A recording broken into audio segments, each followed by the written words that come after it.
സംവിധായകൻ ഓൾറെഡി രഞ്ജിത്ത് ഉണ്ടല്ലോ, അപ്പം രഞ്ജിത്തിന്റെ പടമാണോ എന്ന് ആൾക്കാർക്ക് സംശയം ഉണ്ടാവില്ലേ? അതെനിക്കും ഇപ്പോഴും സംശയം തീർന്നിട്ടില്ല. അങ്ങനെ ഒരു സംശയം ഉണ്ടാവേണ്ടതാണ്. ഞാനത് സാറ്റിലൊക്കെ പറഞ്ഞു. അപ്പം അദ്ദേഹം പറഞ്ഞത് അങ്ങനെ ഒരു സംശയം ഉണ്ടാവില്ല. ചിലത് ടൈറ്റിലാണല്ലോ, മറ്റേത് അദ്ദേഹത്തിന്റെ സിനിമയാണല്ലോ, ഇത് ഇദ്ദേഹത്തിന്റെ സിനിമയാണല്ലോ. ഇത് ടൈറ്റിൽ മാത്രമല്ലേ ഉള്ളൂ.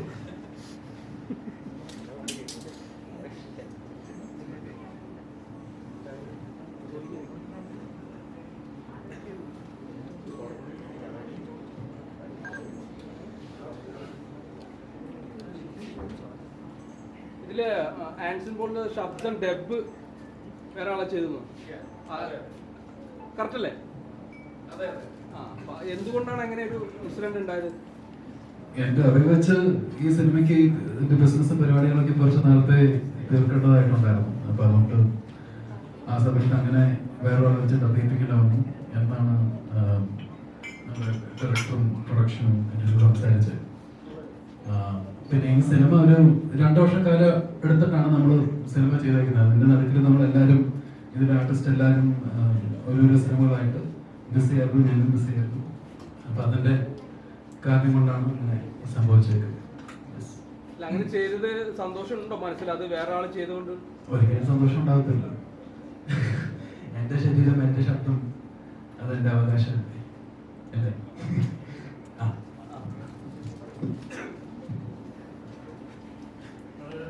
ഒട്ടും വരാൻ പറ്റാത്ത സമയത്തായിരുന്നു സ്റ്റേജിലേക്ക് തപ്പിങ് നടന്നത്. കാരണം സിനിമയിൽ പറഞ്ഞ പോലെ ബിസിനസിനെ സംബന്ധിച്ച് നമുക്ക് പെട്ടെന്ന് ഔട്ട് പോയിട്ടുള്ള ആവശ്യമുണ്ടായിരുന്നു. ഒന്ന് അദ്ദേഹത്തിന് 45 ദിവസങ്ങൾ ചെന്നൈ ബോംബെ എന്നതാണ് ഒട്ടും വരാൻ പറ്റാണ്ടായി. നമുക്ക് വേറെ വഴി നമ്മുടെ മുന്നിൽ ഉണ്ടായിരുന്നില്ല. അദ്ദേഹം തന്നെയാണ് എല്ലാ സിനിമയ്ക്കും ഡബ് ചെയ്തിട്ടുള്ളത്. ആൻസൺ തന്നെ ഇതിലുള്ള എല്ലാ സിനിമയ്ക്കും ഡബ് ചെയ്തിട്ടുള്ളത്. ഈ സിനിമയിൽ അങ്ങനെ സാഹചര്യം ചെയ്യാൻ പറ്റിയിട്ടില്ല. അത് ആൻസന്റെ കുറവുകൊണ്ടല്ല, അത് നമ്മുടെ ടൈമിങ്ങിന്റെ പ്രശ്നം കൊണ്ട് നമുക്ക് ചെയ്യേണ്ടി വന്നു. ആൻസർ സമ്മതപ്രകാരം ചോദിച്ചിട്ട് എല്ലാവരും ചെയ്തിട്ടുള്ളത്.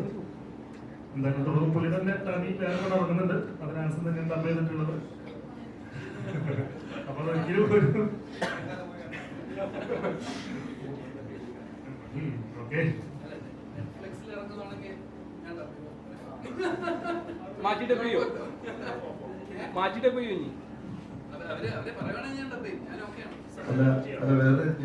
ഇനി എന്നെ കൊണ്ട് ഡബ് ചെയ്യിപ്പിച്ചില്ല കേസ് കൊടുക്കും. അതല്ലെങ്കിൽ പിന്നെ ആ ശബ്ദം നല്ലതാണെങ്കിൽ അവര് ഗോളടിക്കും ഡബ് ചെയ്തവര്. ഒന്നുമില്ല, ഇങ്ങനെ ചില സാഹചര്യങ്ങളിലൊക്കെ എനിക്കൊക്കെ പണ്ട് ഡബ് ചെയ്യുന്ന കൊട്ടശങ്കർ എന്ന മണ്ഡലത്തിലൊരാളുണ്ട്. അപ്പൊ എന്റെ ശബ്ദമായിട്ട് ഭയങ്കര സാമ്യം, ചെറിയ ചെറിയ വേഷങ്ങൾ ചെയ്യുന്ന സമയത്ത്. അപ്പൊ എന്റെ മനസ്സിലുണ്ടായിരുന്നു എനിക്ക് ഡബ് ചെയ്ത വലിയ ആഗ്രഹം. പക്ഷെ ഞാൻ ഡബ് ചെയ്തതിന് പിന്നെ അയാൾ എന്നെ കണ്ട് ഞാൻ ചെയ്തന്നെ കാണാൻ പറ്റി. കാരണം ഞാൻ അഭിനയിക്കുന്നത് അന്ന് ഭയങ്കര സ്പീഡിലാണ്. മിമിക്രിയുടെ സ്റ്റൈലുണ്ടായിരുന്നു. ഇയാളത് ഡബ് ചെയ്യാൻ പറ്റാതെ മലയാളിയാണ്. തമിഴ്നാട്ടിൽ കുറേ കാലം ഇവിടെ അഭിനയിക്കുന്നുണ്ട് ഇപ്പോൾ.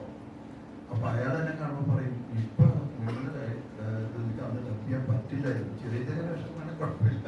വലിയ സീൻസ് ഒക്കെ വന്നു വിളിക്കാൻ പറ്റില്ല. അപ്പൊ ചില സംഭവങ്ങള് നമുക്ക് ആക്ടറായിട്ടുള്ള ചില ശബ്ദങ്ങൾ വേണമെന്നുണ്ടെങ്കിൽ അങ്ങനെ ചെയ്തിട്ടുണ്ട് പലരും.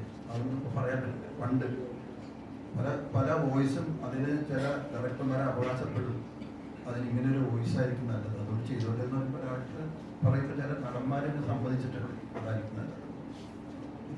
അങ്ങനെയല്ല ഇത് അദ്ദേഹത്തിന് വരാൻ പറ്റാൻ